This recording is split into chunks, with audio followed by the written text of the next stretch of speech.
अब हम छठी प्रश्नावली पढ़ाएंगे आपको और त्रिकोणमितीय अनुपात के बारे में पढ़ाएंगे। प्रश्नावली पढ़ाने से पहले मैं आपको सूत्र लिखा रहा हूं। मैंने आपको 9th में पढ़ा दिया था। साइन थीटा बराबर होता है लंब बटे में कर्ण।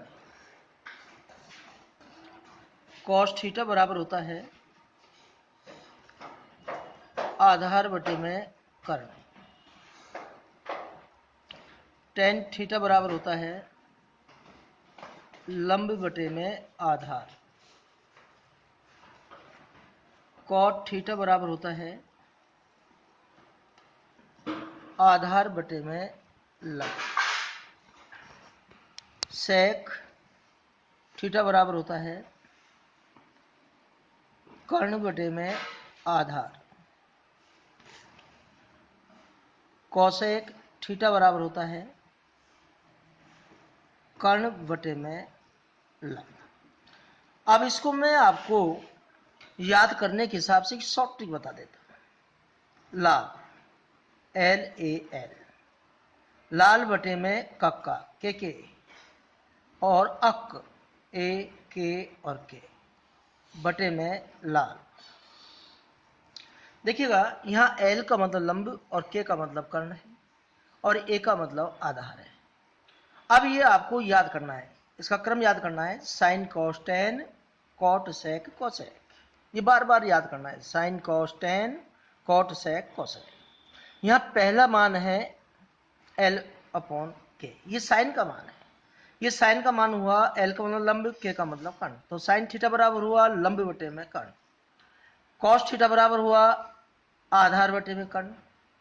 टेन थीटा बराबर हुआ लंब बटे में आधार। कॉट थीटा बराबर हुआ आधार बटे में लंब। सेक थीटा बराबर हुआ कर्ण बटे में आधार। कौशिक थीटा बराबर हुआ कर्ण बटे में लंब। अब मैं आपको त्रिकोणमिति अनुपात के सूत्र लिखा देता हूं। कर्ण स्क्वायर बराबर आधार स्क्वायर प्लस लंब स्क्वायर होता है। आधार स्क्वायर बराबर कर्ण स्क्वायर माइनस लंब स्क्वायर होता है। लंब स्क्वायर बराबर कर्ण स्क्वायर माइनस आधार स्क्वायर होता है। ये सूत्र आपको याद करना है। अब मैं आपको एक सारणी बनाऊंगा, इसमें एक सारणी की आवश्यकता पड़ेगी, तो सारणी बनाना मैं आपको सिखा देता हूं। देखिएगा, हाँ जी, सारणी में यहां आता है त्रि का मतलब त्रिकोणमिति और अनुपात। अभी मैंने आपको बताया sine theta cos theta tan theta cot theta sec theta cosec theta, और यहां होता है कौन।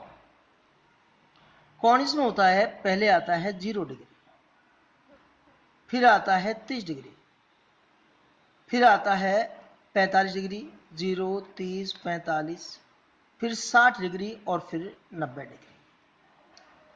देखो साइन थीटा बराबर अभी बताया L/K, यहां से बताया जैसे ये साइन का मान है L/K, कॉस का मान है A/K। वहां से मैं आपको लिख रहा हूं टेन थीटा बराबर है L/E अर्थात लंब बटे में आधार होता है। कॉट थीटा बराबर A/L अर्थात A का मतलब आधार, L का मतलब लंब। सेक का मान होता है K बटे में A अर्थात कर्ण बटे में आधार। कौशिक थीटा बराबर होता है कर्ण बटे में लंब। अब देखिएगा ये सारणी हम कैसे बनाते हैं, मैं आपको आहिस्ते आहिस्ते समझा रहा हूं। सबसे पहले हम 0 से लेकर और 4 तक गिनती लिखते हैं। देखिएगा मैं ऊपर लिख देता हूं 0 1 2 3 4, सबके नीचे हम 4 4 लिख लेते हैं। 4 4 4 और 4। अब जो कट रहा है उसको काट लेते हैं। ये नहीं कट रहा है, ये नहीं कट रहा है, ये 2 से कट रहा है। 2 का भाग इसमें जा रहा है एक बार, 2 का भाग 4 में 2 बार, 2 एकम 2, 2 दूनी 4। ये नहीं कट रहा, 4 का भाग 4 में एक बार। अब हम सबके ऊपर अंडर रूट लगा देंगे। आपके दिमाग में प्रश्न उत्पन्न होगा कि भाई ये आए कहां से। ये एक सारणी बनाने की एक कला है, टेक्निक है, एक तुक्का है। ये तुक्का है, ये याद करने की एक कला है। तो इसमें आपके मन में यदि प्रश्न उठ रहा है भाई आए कहां से, तो ये तो मैं भी नहीं बता सकता। ये तो एक सारणी बनाने की एक कला है, हमको याद करनी पड़ेगी। यदि ऐसे इनको याद नहीं करते हैं तो आपको पूरी सारणी मुंह जबानी याद करनी पड़ेगी। इसलिए मैंने आपको सरल लगे इसलिए माध्यम से मैं आपको बता रहा हूं। देखो इस साइन का मायना आ गया, दोबारा सुन लो। सबसे पहले हम 0 से लेकर 4 तक गिनती लिखते हैं। सबके नीचे हम 4 4 लगा देते हैं और जो कट रहा है उसको काट लेते हैं और अंडर रूट लगा देते हैं। ये साइन थीटा का मान आ गया। ये 0 डिग्री का मान है। देखो 0 का वर्गमूल 0 होता है, 4 का वर्गमूल 2 होता है, 1 का वर्गमूल 1 होता है, 4 का वर्गमूल 2 होता है। 1 का वर्गमूल 1 आता है। अब 2 का वर्गमूल नहीं आता है तो वर्गमूल का चिन्ह लगा देते हैं। 3 का वर्गमूल नहीं आता है तो वर्गमूल का चिन्ह लगा देते हैं और 4 का वर्गमूल 2 आता है तो वर्गमूल का चिन्ह हटा दिया। 1 का वर्गमूल 1 आया, बटे में 1 लिखते हैं। ये साइन थीटा का मान आ गया। अब देखो कॉस थीटा का मान हम कैसे निकालेंगे। हम साइन थीटा के मान में से पीछे से एक एक मान को लाते जाएंगे, कॉस थीटा का मान आता जाएगा। कैसे पीछे पीछे, यहाँ 1/1 है, ये 0 डिग्री का मान हो गया। फिर √3/2 है, ये 30 डिग्री का मान हो गया। फिर 1/√2 है, ये 45 डिग्री का मान हो गया। फिर 1/2 है, ये 60 डिग्री का मान हो गया। और 0/2 है, ये 90 डिग्री का मान हो गया। अब देखिएगा साइन थीटा बराबर होता है लंब बटे में कर्ण। हम देख रहे हैं कि ऊपर लंबा रहा है तो सारे ये साइन थीटा में जो मान है वे ऊपर जो अंश में मान है वो सारे लंबे लंबे है और नीचे जो मान है सारे कर्णी कर्ण है। ऐसे कॉस थीटा में ऊपर आधार है, नीचे कर्ण है, तो कॉस थीटा में ऊपर जो मान है वो सारे आधार है, नीचे मान है वो सारे कर्ण है। अब देखो टेन थीटा में ऊपर लंब है, नीचे आधार है। अब ये देखेंगे भाई साइन और कॉस में से लंब किस में आ रहा है, तो हम देख रहे हैं साइन में ऊपर लंब है तो हम टेन में ऊपर लंब आ रहा है तो सारे लंब को लिख देंगे। देखो यहाँ 0 है, 1 है, 1 है, √3 है, 1 है। फिर नीचे इसमें आधार है तो इन दोनों में से देखो आधार कहाँ रहा है, कॉस थीटा के ऊपर मान आधार आ रहा है तो ऊपर के मान को लिख देंगे हम। जैसे 1 है, √3 है, 1 है, ऊपर 1 है और 0 है। बटे में 0 आ जाता है तो अनंत आता है। अनंत को इस चिन्ह से प्रदर्शित करते हैं। अब देखो कॉट थीटा में अब पीछे से मान लाते जाएंगे।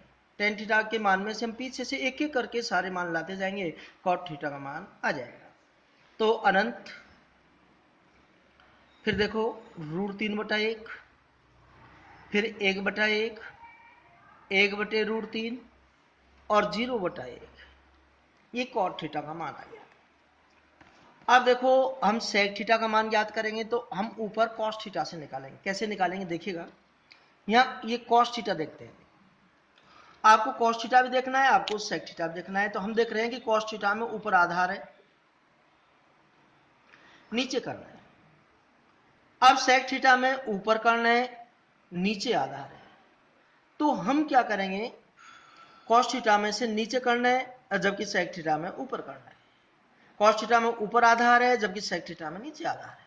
तो हम कॉस थीटा के मान को चेंज कर देंगे, नीचे वाले को ऊपर ले आएंगे, ऊपर वाले को नीचे ले आएंगे, अर्थात कर्ण ऊपर आ जाएगा, आधार नीचे आ जाएगा। देखो अब cos थीटा का मान को चेंज करो, नीचे का ऊपर ले लिया, एक ऊपर का नीचे लिख दिया। ऐसे नीचे 2 है तो 2 को ऊपर लिख दिया और √3 को नीचे लिख दिया। √2 को ऊपर लिख दिया, 1 को नीचे लिख दिया, 2 को ऊपर लिख दिया, 1 को नीचे लिख दिया, 2 को ऊपर लिख दिया, 0 को नीचे लिख दिया। बटे में 0 आ जाए तो अनंत बार भाग जाता है, तो अनंत आ गया।